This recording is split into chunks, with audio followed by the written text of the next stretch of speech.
You're all Thank, set, Catherine. thank you. Thank you, Chris. Thank you to everyone for being here today. If you joined any of our previous sessions about the MOOC previously, or any presentation from Lumen Learning from David Wiley and Tori Matthews earlier, or the OLI presentation yesterday on learning analytics, you'll see that data is a big part of all of it. So today I'd like to talk to you a little bit about data trends at SUNY. My name is Catherine Stoller-Peters. I'm the Associate Director of Assessment and Data Analysis for OLIS. In system administration.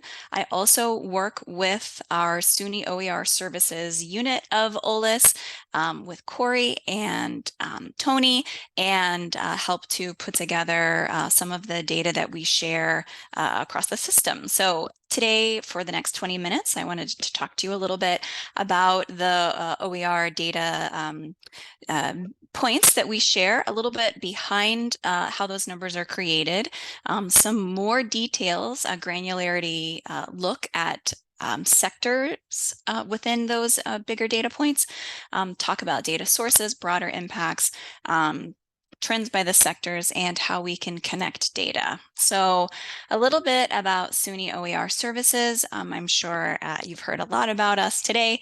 We're part of system administration. We work with campuses to provide faculty support for them to innovate and help students through a sustained use of OER to support their faculty choice and student success.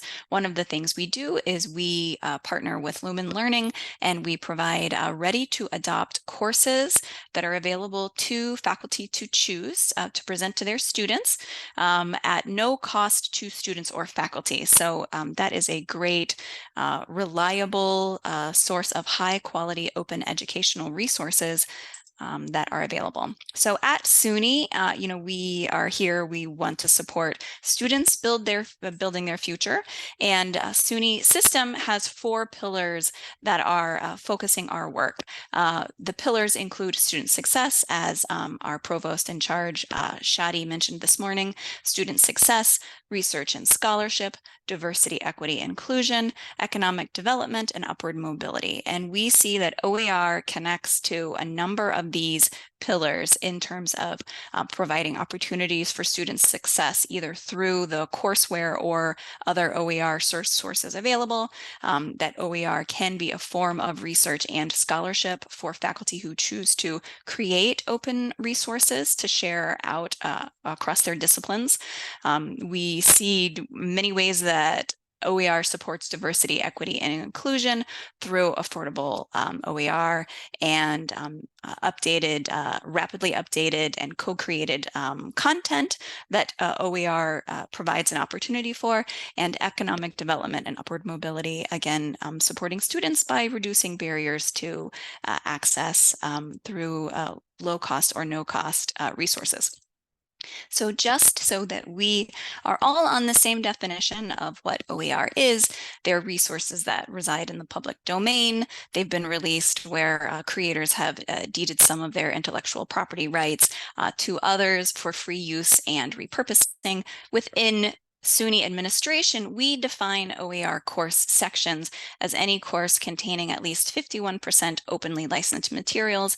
Individual campuses sometimes consider that an OER course section is flagged if it has 100% openly licensed materials. So there, SUNY admin does have an all-encompassing look at how within SUNY we might declare something is an OER course.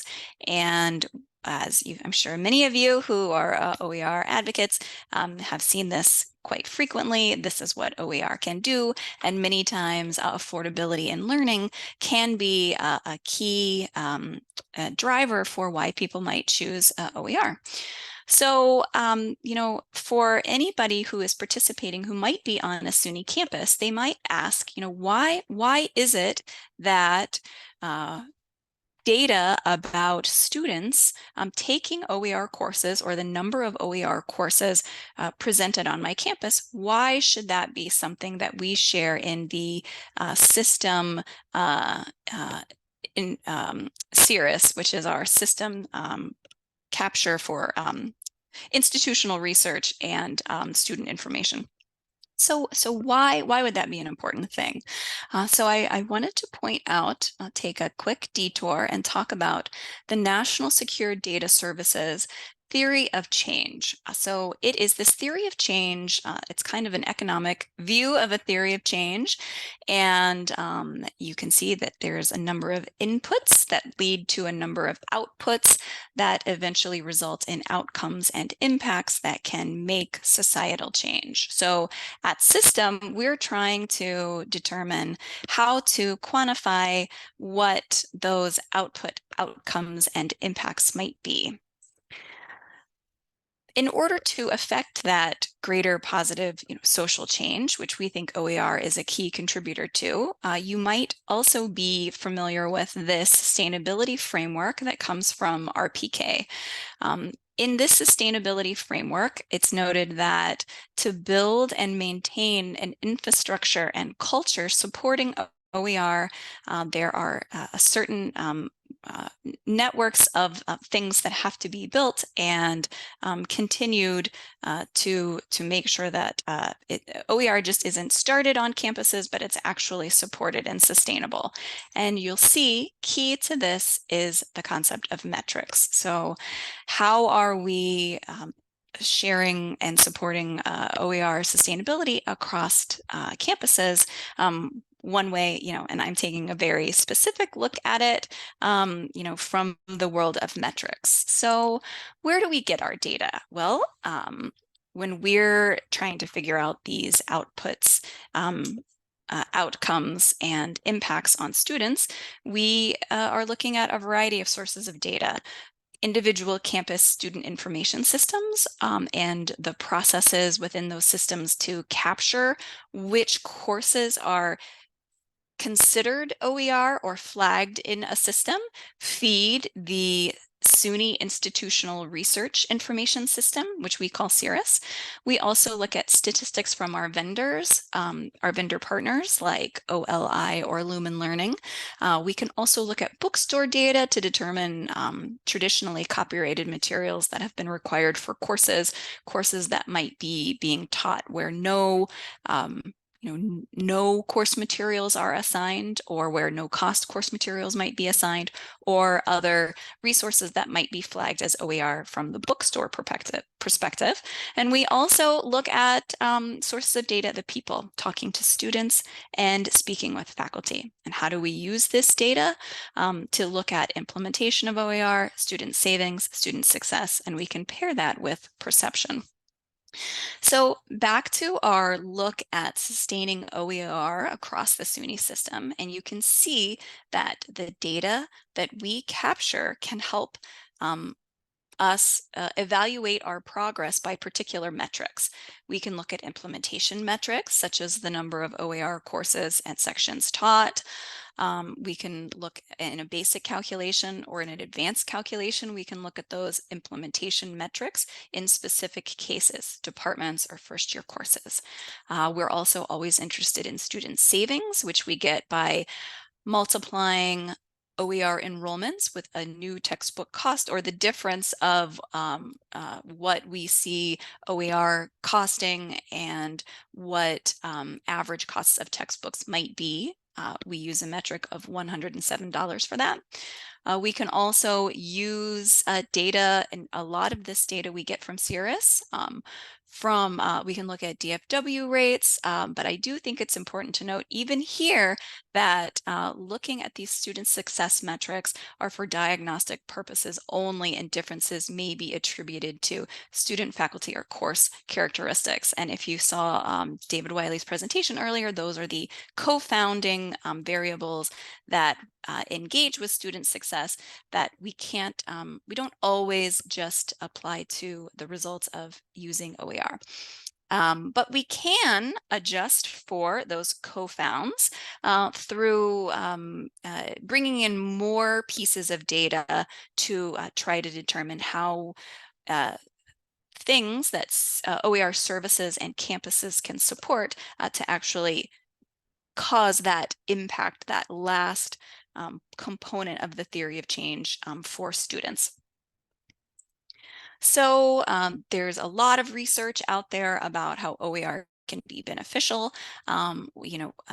David Wiley mentioned some of it. I know many of our presenters today will be talking about their research. The presenter after my presentation this afternoon, we get to hear about some research from a very big model, which I'm very excited to hear about. But I wanted to point to one connection here about increasing affordability and reducing barriers to learning. In some very successful models of student success, the ACE and ASAP model, which are currently being replicated across the SUNY system, which is one of our chancellor's priorities. In this model, they provide multiple supports for students who might need additional help to improve graduation rates and other positive impacts. One of those barriers to learning was discovered is textbook aid. Examples of those ACE and ASAP programs have provided $250 of textbook aid per semester. And I see OER as a way to structurally reduce that barrier to learning, among other supports that can be provided to students on campuses. So I wanted to point that one connection out. These are some numbers that Shadi presented to us this morning. Our impact has been that we support 59 SUNY campuses at SUNY OER services since 2017, a little over 25,000 sections. We had a couple more sections come up after we made this, with over 3,000 faculty members, student enrollments totaling a little over 840,000, and total savings. So what do those numbers actually mean? Well, we take the data that is given to us from our system, input into Cirrus. We also look at other facts we know about enrollment, and we can look at enrollment by sector.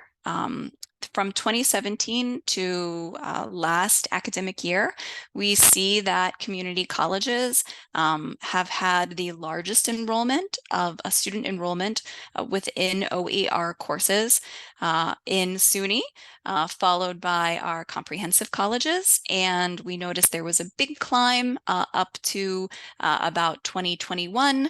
And we've seen a little bit of a decrease in students enrolled in OER that can be similar, that can be an effect of the pandemic, a quick shift to enrolling in OER courses. Because many students or many faculty had to move to teaching online, and other variables that might change the enrollments that trends that we're seeing. In terms of the amount of money that we've saved students, we've saved them $90 million since 2017. Community colleges are seeing the bulk of that total student savings, and that is because this number directly comes from that data calculation of textbook savings per student enrollment. In terms of our total sections that are offered, we do see that community colleges are in their almost last academic year, they had almost the most number of sections that are flagged as OER, just past the highest amount of sections in 2019 to 2020.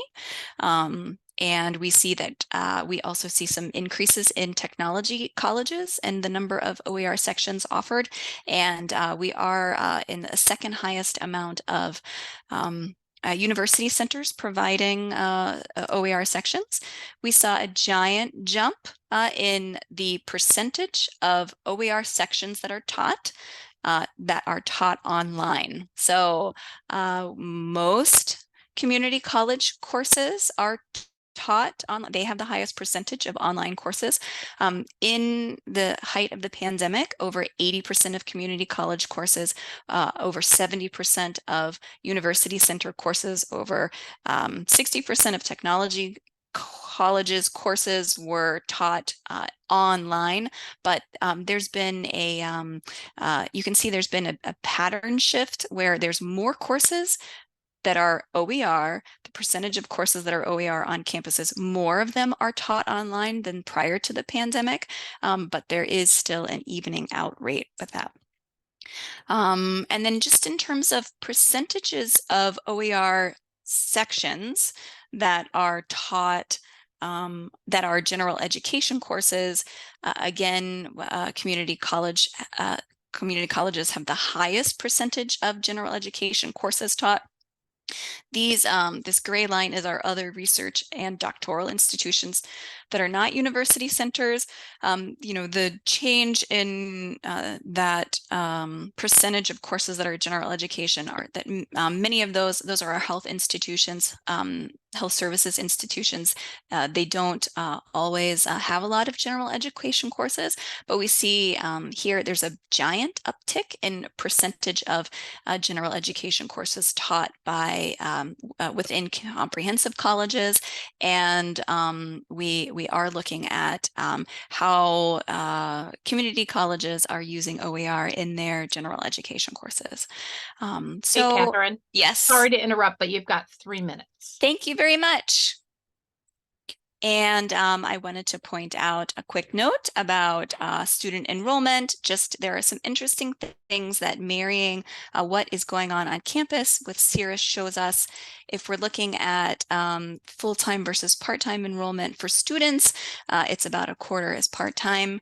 If we just look at community colleges, it's actually a third. That's a big difference. That's something we might want to look at.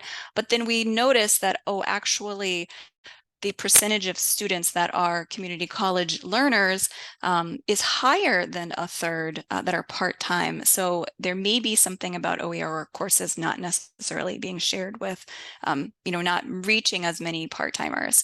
Why CIRRUS data is important: it helps us connect student characteristics like demographics. We can look at grade distributions. We can take a look at the percentage of OER courses that are taught by particular campuses. And for us, we are very interested in looking at how we can align what data we're getting from our vendors with data that we're getting from CIRRUS. So how can we make sure that the Venn diagram of how courses are reported are accurate in CIRRUS, so that we can start making some investments in the data in regards to those outputs, outcomes, and impacts. So our impact grants are one way to get some of that data. Lumen Research. Lumen is working with individual campuses on some projects. We have a future at SUNY where we would look at a cumulative savings over $105 million for next academic year.